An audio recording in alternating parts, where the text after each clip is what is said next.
Just you can touch briefly on the Bayern Munich game. You've had a few days to reflect on it now. How do you sum up your feelings about the game? I'm disappointed that it went out, but mentally we were at the level of a game in both games. What was not the case last year. We missed our first game. This year I felt that we were at the level in both games.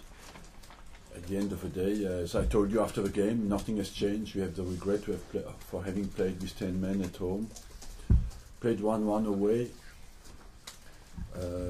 On the night, I must say, we didn't create enough chances to win with 2 goals difference.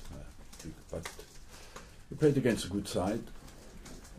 We're top in Europe at the moment, and overall, I still feel we needed everything to go for us in the 2 games to go through. Another outstanding performance from Alex Oxlade-Chamberlain in that game. How encouraged have you been by his form? Well, he has shown potential.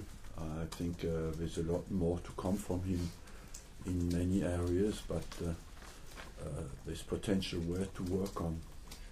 Looking ahead to Sunday's game, is there any team news update on the left backs or Mesut Ozil at all? Monreal is definitely available. Gibbs, we are not sure, and we lose, of course, Ozil, who has been injured on Tuesday night, and I don't know for how long exactly will be out, but it looks a minimum of 3 weeks. And just lastly from me, you've beaten Tottenham twice at home this season, but how different is the task when you go away to White Hart Lane? It has been always difficult at White Hart Lane, but we are in a position where, of course, we want to win the game, because after Stoke it's very important that we had a good result against Everton, we had a good result even at Bayern, but that we continue and have no weak moment anymore until the end of the season. Okay. Arsene, you say there's a minimum of 3 weeks. Do you know what the maximum could be? When the minimum is 3, the maximum is 6. Which is more likely, do you think? I honestly, I'm not specialist enough to know. It's grade 2 hamstring, let's say 4 weeks. Would the rest mentally doing good, do you think? It's been a strenuous season for him, hasn't it? Well, he had a very good game against Everton on Saturday, and I feel he was handicapped from early on in the game by this hamstring, because I saw him stretching a few times. I told my physio, is he alright, because he looks to stretch his hamstring. So it looks to me that he played a long period in that first half being injured. With injuries, you never know, of course, but you did say that you were hoping that Ramsey would be fit for the North London derby, but he's not going to be. Could you elaborate? Yeah, that's our worry at the moment, is Ramsey takes longer than expected. He had the first setback, and now it's slower than he was planned to join in on Thursday, but he still has recurrent pains in his thigh, and of course he's now a little bit apprehensive as well because of a setback he had, and we have to be very cautious with him. When will he be back? I believe it's 2 more weeks now. And what about, I understand Kim Källström is the way you pronounce his name. What, is he? He's back in the squad, yes, and available for selection. What's your view on Nicholas Bentner's nocturnal activities in Copenhagen? Look, honestly, I don't know really what happened because I haven't spoken to him. The only thing that is for sure, he had nothing to do in Copenhagen. Nobody gave him any permission to go to Copenhagen, and he will be fined for that. And for the rest, has he created some trouble there? I don't know. I will speak to him today. You've been a big supporter of his. Is this now the final straw for him at the club? Luke is at the end of a contract, at the end of a season. Can I ask you quickly about Tottenham? And do you think that they're a worse side now than they were 2 seasons ago? No. Why?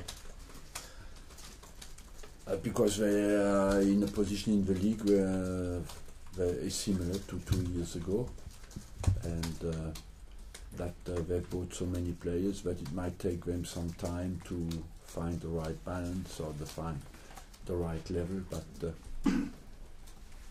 no, I don't. I think they're a good side. I want to ask you about Tim Sherwood. He's got a big job very early in his coaching career. Ask you how you think he's coping with that pressure, and also you never criticise your players publicly. He did. How do you feel about that? No, I think he said that the performance was not right. I say that as well sometimes. For the rest, I think he's dealing well. There was an incident last night during the game. I think he was right, personally, because he had been provoked in an unfair way, and overall he handles the situation well. Steve? Sorry.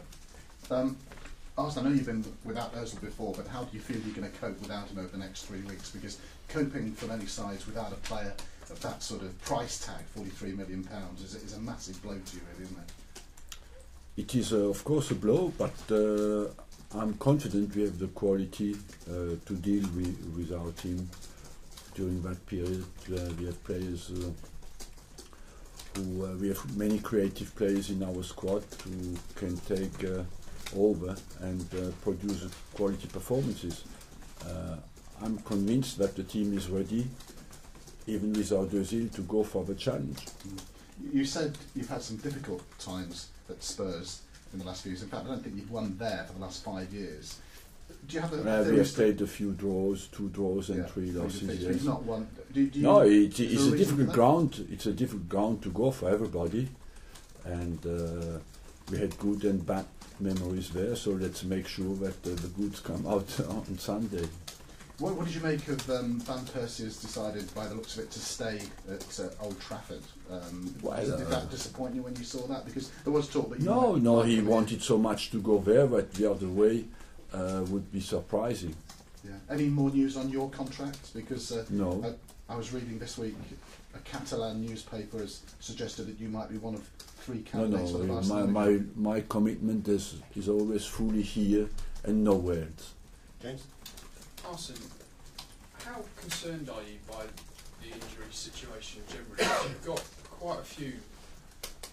Yeah, I agree with you. I am concerned that happens because if you look at our overall injury list going into such a final and decisive part of the season, we have not Wilshere, we have not Walcott, we have not Ozil. We have not Ramsey, we went to Bayern without Gibbs, Monreal, and of course it is a concern. We are analysing very deeply why it happened and to see if there is a link between all these injuries. I mean, is it bad luck? Do you think it's a... For some, yes. For example, Walcott, it's completely bad luck. Wilshere, I don't think is linked with the other injuries. It's linked more with his history and the kick he got. The rest, maybe we have to find why it happened. I mean, is that a case of analysing training methods or medical methods? Everything. Jim? Sanogo, is he okay? Yeah. Sanogo could be alright, yes, he had a test yesterday that was positive. He should be alright. Beat Spurs, Chelsea, Man City, still very much in this title. People are now pushing Arsenal, they don't even talk about Arsenal anymore now, do they? Yeah, that's part of it, I believe it's down to performance, and that's simple as that. Let's get us back on in the Premiership on winning form, and then it's all to do. It's down to us.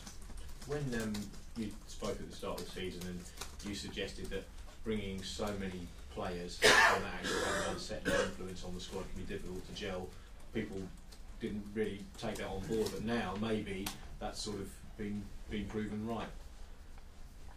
Well, I still think it takes always time when you bring in many new players, you know. But you cannot say that Spurs had a bad team. They have a good team. They are there. They had just like everybody else, like we have, they've gone through good and bad periods. Can I just ask just one more quickly? You've got your 1000th game coming up. Can I just ask you, when you first sort of came in here, did you envisage that you would be here for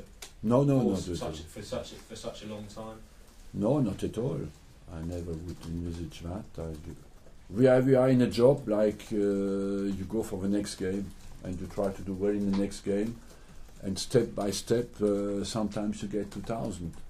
Okay, last couple now. Arsene, people were obviously very impressed with Alex Oxlade-Chamberlain the other night in that position he played in the middle. Mm-hmm. Do you see in the future maybe that will be his permanent position? Yes. I said that many times. What makes him... Because he has the sense of the positional play. He has qualities that you want to see in a modern game. Is that capability to break through, because there's a lot of pressure in the modern game, and players who have that ability to get out of pressure are of course very important. And yes, good vision. There's still a lot to work, but I think he has interesting qualities in this position. And with Jack injured, it gives you that extra option. Yeah, he has similar qualities to Jack, and I'm sure he has observed Jack a lot to take all the information from Jack as well, and that you can develop in a similar role, yes. Okay, finally in French now, thank you. Arsène, avec la succession de matchs importants qu'il y a ici au mois de mars, est-ce que vous vous rendez compte que vous allez diriger votre millième match la semaine prochaine? Non, pas du tout. Je ne me rends pas compte. Parce que, 1000 matchs, ça fait quand même...